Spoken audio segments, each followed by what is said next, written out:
नमस्कार दोस्तों।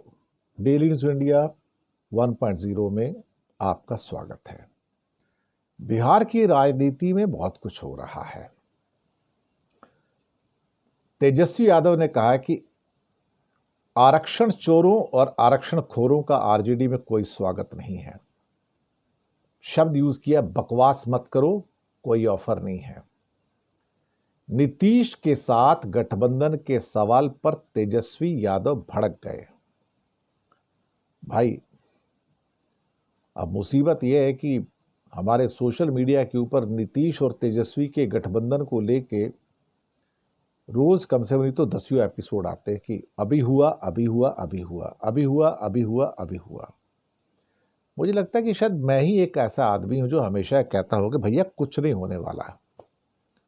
ये स्टोरीज जो है ना, सब बेकार की स्टोरीज हैं, इनमें कोई दम नहीं है। और अब तेजस्वी का कहना है कि बकवास मत करो, कोई ऑफर नहीं है। आरजेडी में आरक्षण चोरों का, आरक्षण खोरों का कोई स्थान नहीं है। बहुत बढ़िया साहब। शिक्षकों की बहाली और आरक्षण को लेकर सियासी घमासान है। अब बिहार में बढ़ाई गई 65% आरक्षण सीमा को लागू करने को लेकर धरना प्रदर्शन है आरजेडी का। बहुत बढ़िया साहब।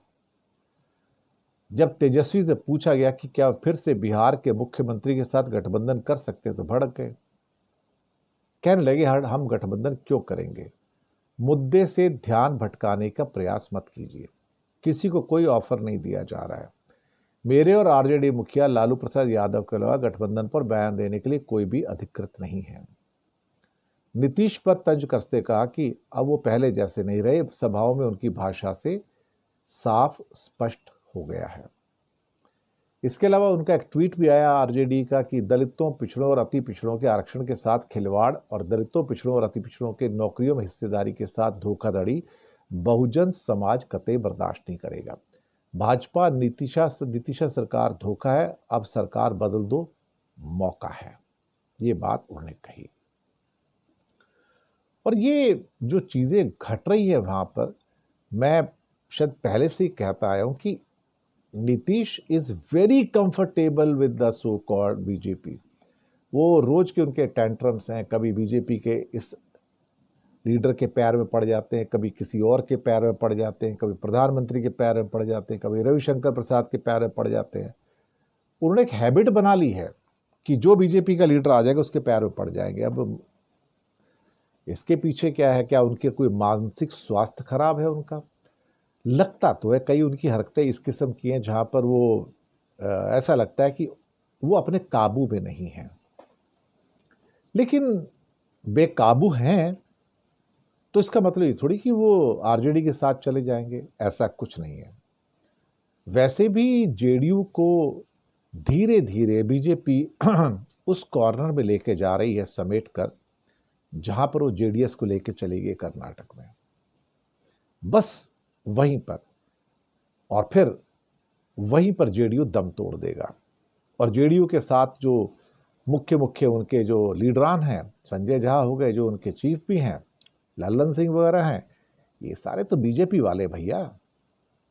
ये कौन से जेडीयू वाले हैं? ये तो बीजेपी के असली आदमी हैं जो जेडीयू के अंदर काम कर रहे हैं। और हो सकता है कि इनमें से जरा सी कुछ बात हुई तो 70-80% की जेडीयू तो बीजेपी के अंदर ही मर्ज हो जाएगी, कुछ बचने वाला ही नहीं उनके पास।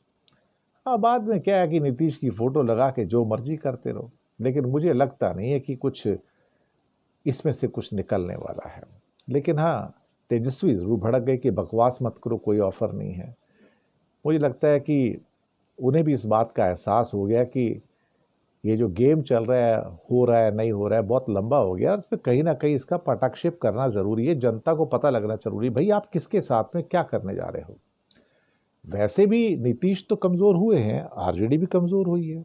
और मैं तो पहले से कहता जा रहा हूं कि बीजेपी के लिए बिहार को जीतना बहुत आसान हो गया है। लोग मेरी बात पे अभी यकीन नहीं कर रहे हैं, लेकिन मैं सच कह रहा हूं, BJP is going to win Bihar hands down, of course as a NDA.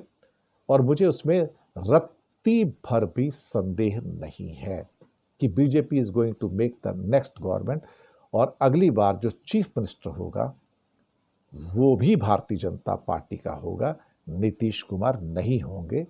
लिख कर रख लीजिए। और जहां नीतीश ने उस टाइम अपने नखरे दिखाए, उसी टाइम नीतीश बाबू अगर 40 सीटें जीत गई तो सिर्फ 8 सीट वाले रह जाएंगे, 32 आदमी छोड़ के बीजेपी ज्वाइन कर लेंगे। आप लिख कर रख लीजिए, वो नीतीश को उस कोने में जाके मारेंगे जहां उसको पानी भी पीने को नहीं मिलेगा। ये बीजेपी ऐसा सो कॉल्ड क्या कहते हैं जानवर है जो किसी को पानी तक नहीं पिलाती लास्ट में। खैर, यही सच है, मान लीजिएगा। शुक्रिया आपका।